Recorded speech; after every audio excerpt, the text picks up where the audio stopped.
was based on the fact that Scott Norwood's chip shot really was 47 yards. That's not a chip shot. That's What are a you, chip high? shot. And 47 yards it was is not a little chip bit shot. to the wrong side.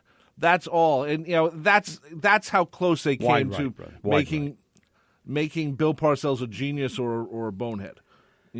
Look, here's what you need to know. Oh, thank you. First of all, I need to get back to the ineptitude because Odell Beckham Jr., the guy who was ripping on his teammates during the week and ripping on the coaching staff, pulled off one of the all-time bonehead moves in Giants history on a punt return. Instead of focusing on where the ball was, the punt went way to his right. He should never have gone anywhere near it, and instead he decides to try to block a Panthers player. And while he was trying to do that and not looking at the ball hit him in the leg. God.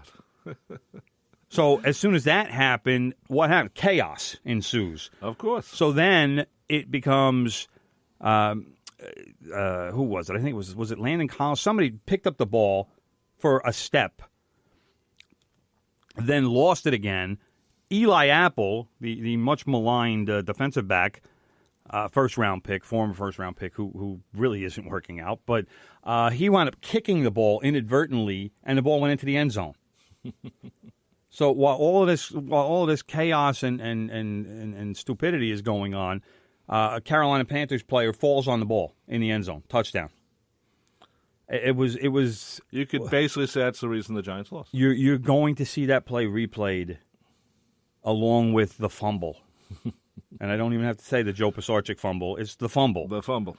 That play will be replayed for the next couple of decades. That's how bad it was. Really? That's how what a disaster it was.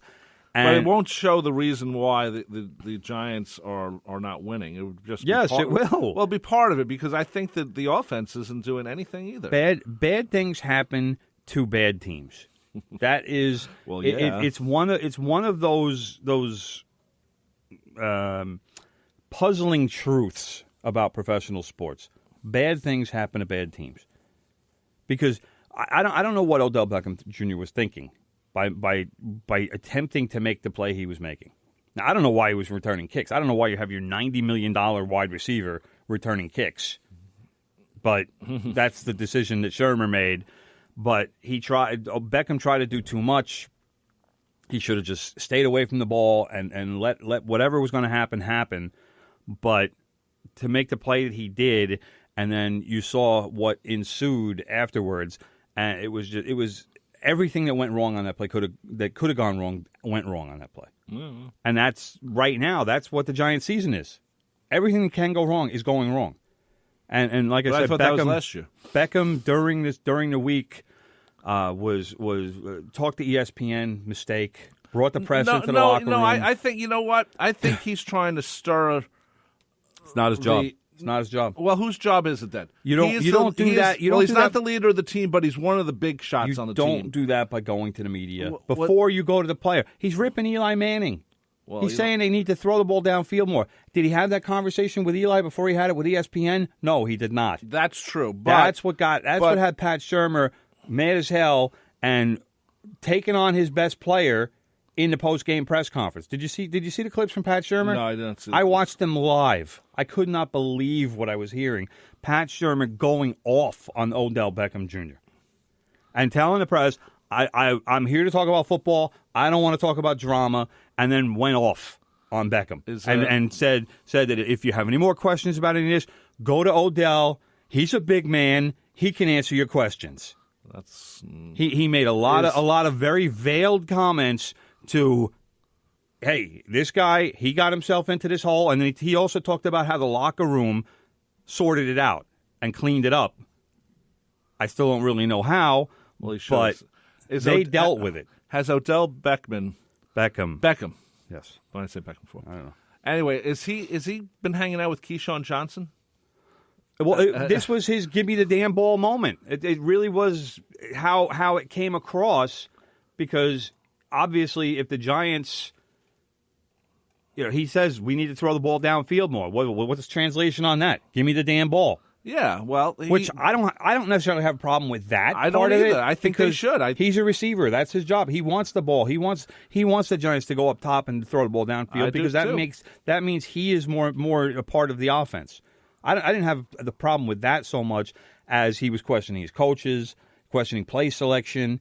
I'd rather, as much as you don't. There's a certain thing about teams and how how things fit in, so to speak, with the media.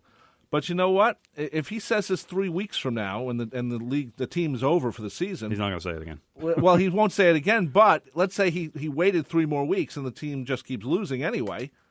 Then maybe they'd say, well, why didn't you say this earlier? So I think the Giants are just an embarrassment right now to watch. If you're a Giant fan, you'll say, what the hell is going on here? We were supposed to take care of this crap from last year, and we're supposed to be playing much better, and they have not played anything good. Well, you have a new coaching staff, first of all, and that takes a little time to get used to. I got to put a decent amount of this on Eli. I'm not sure that Eli is capable of being the kind of quarterback that the Giants need him to be. Well, what do you obviously he had a big week last week, and we gave him all kinds of praise for it. Old school Eli. Yesterday, even though they lost, and yesterday they scored 31 points. I didn't think he was that good. There was plenty of throws that he could have made that he didn't. He threw a couple of interceptions in the second half that were crucial, especially one that came right after Carolina had thrown an interception. So that's you can't when you're trying to come back and you're trying to overcome the hole that you put yourself in early. You need to make better plays and better throws. There was one interception that the pass was supposed to go to Sterling Shepard. Eli missed him by I don't even know how much, and I don't know if maybe Shepard didn't run the route correctly or whatever. But the pass hit the who was it? I forget who the Carolina DB was, but the guy is from Paterson, New Jersey. That's why I remember. He had 2 interceptions yesterday, and the pass hit him right in the chest. Right. Okay. So that's your quarterback. That's on him. That is. And Shepard was actually open, which made it even worse that he hit the defensive player in the chest. It's like, what? I mean, how does that happen? It can't. And this was the stuff that just infuriated me about the game yesterday. The post game stuff, that'll all wash away. Guys will talk about that. It'll get sorted. And they'll go on. And in fact, Beckham after the game was talking about, hey, we played with passion today, and everything that I said during the week, we did that today. So maybe I brought the team together. And I'm like, whoa, you're really going out on a limb there. Well, they scored 31 points for the first time in how many years? A few. So I mean, to me, that would say that what they heard Odell. Now, mind you, as you said, maybe he's not the right person to say that, but Eli's not the one. He's never been the one to be pointing fingers at people saying, maybe he does it privately, but he's never really done it publicly. He doesn't, because you're not supposed to do it publicly. Right, but what? I'm saying that as a member of the media who it always made my job easier when somebody wanted to run his mouth and give me all kinds of quotes and say, well, we should be doing this and we're not doing that. That makes the job easy. Right. All you got to do is run with those quotes, get reactions from somebody else, and your story writes itself. The press conference yesterday with Pat Shurmur, as soon as he started going off on Beckham, right? I told the people in the cube that I was working. I said, start taping. I said we got to clip this. I said he's going off, and they were like, whoa, what's going on? Because nothing ever happens in those coach press conferences. No, nothing. They're the most boring things in the world. Exactly. I love the fact that they're and you get to hear coaches' press conferences.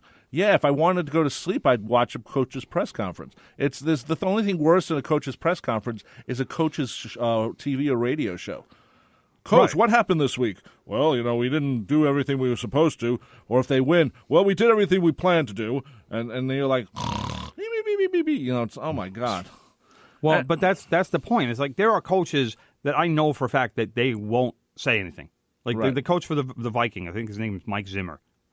I know for a fact he will not say anything that anybody wants to listen to in a press conference. He'll give the writers quotes. Right. He'll talk about the game, but Is he going to say anything that will be in the least bit controversial? Absolutely not. Well, now, yesterday, Pat Shurmur went off on his best player. Well, it was his way of doing it. Instead of doing it during the week. He's got a reputation as being kind of one of those tough love kind of guys. And yesterday he showed it. And he basically said, look, Odell got himself into this mess. Odell's going to get himself out of this mess. And he's going to have to talk to his teammates and get all that straightened out with them because the room will fix things. I guarantee you, Snacks Harrison was one of the guys that probably had something to say to Odell. Well, I think the best way for Odell, what he should do is come in with like 3 or 4 boxes of cannolis and, give them out to all the players. Well, but here's another thing that was disturbing yesterday. Yeah.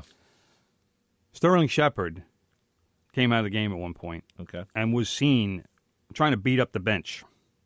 Okay. Punching the bench, taking swings at it. He tried to crush a garbage pail, which was plastic, and it was one of those, very bendable. So okay. I don't know what he thought he was doing, but he could not control his emotions. Now, who was the guy that came over to him to try to calm him down? Odell Beckham Jr., the same guy who tried to attack the field goal net a couple of years ago. Well, and the field goal net won. You remember that? Yes, I do. And I also know that if you try to beat up a bench, the bench is going to win also. Well, so unless you can karate chop it at the right moment, but that's not going to happen. But that is something that Shepard is learning from Beckham, and that's not a good thing. Guys have to be able. But if Beckham's coming over and telling him, "Hey, let's control it," then Beckham has grown up a little bit and he's being shown leadership qualities. But guys have to learn that you can't lose your cool like that during a game. There are going to be plays that happen during the game where you're going to be frustrated, and stuff is going to happen that's out of your control. You got to maintain the control. I agree. We're going to take a break right now. We'll come back. We'll talk about the Jets. You're listening to From the Press Box, part of the WHPC Sports Talk family. I'm Rob Leonard. He's Tim Leonard. Tim, you're at Twitter at Real Tim Leonard. All hit music. For all those songs radio has forgotten about, join me, Big Ed, Mondays from 10 a.m. till noon for The Good Gold Show. We'll bring back all the great hits of the 50s, 60s, 70s, and more. The sounds of doo-wop to disco, all the Motown, soul, and great rock and roll. We'll even take your requests and dedications to The Good Gold Show. Music. On the voice of Nassau Community College, 90.3 WHPC, and streaming on the iHeartRadio app. Shake off the realities of the day, broaden your musical horizons, and embrace the diversity every Monday afternoon at 6 on Revelations. The show offers a potently unique collection of music with an emphasis on themes and rock rarities, an occasional tour de force of blues and soul, mixed with compelling sets of folk and folk rock. I'm Steve Kay, and I've got the perfect soundtrack for your drive home every Monday afternoon at 6 on Revelations, right here on the voice of Nassau Community College, 90.3 WHPC. Okay. Go. Tell your friends about the Nassau Morning Madhouse. Hear what you're missing. Check it out. Justin Timberlake posted a picture of his son and his wife, and people started shaming him because his son has longer hair than he should. What? People were saying, like, Can I see this picture? I didn't know you have another kid. Is that your little girl? Going at him for that. Okay, so they were just roasting the kid. What do you think of little boys having longer hair? Like, I don't think it's a big deal. Who cares? Listen, I thought we were going to be talking about how the internet's evil. They're bashing this little kid and saying that the parents don't take care of him. How about everyone in America? Why don't we just go to the store, buy a big old bottle of Mind Your Damn Business? Drink your Mind Your Damn Business! How much is that? $9.99? Free! It's free! Nassau Morning Madhouse. Weekday mornings from 7 to 9. On the voice of Nassau Community College. 90.3 WHPC. 90.3 WHPC. The voice of Nassau Community College. How you doing? I'm good, bro. You haven't commented on my beard. I love your beard. I got the beard going. I think it's a new look for Tim, and I think you should keep it. I know you're growing it to prove something. You know what this is, brother? What? I'm going to tell you what this is. This is the Zach Pensa revenge beard. Who's Zach Pensa? Zach is Mary and Mustachio's son and good friend of Colton. Right. The Hosts a Retro Mix. Host of the Retro Mix. At 12 o'clock today. And this goes back to when the TV show The Bachelor right. named its new Bachelor, and his name is Colton.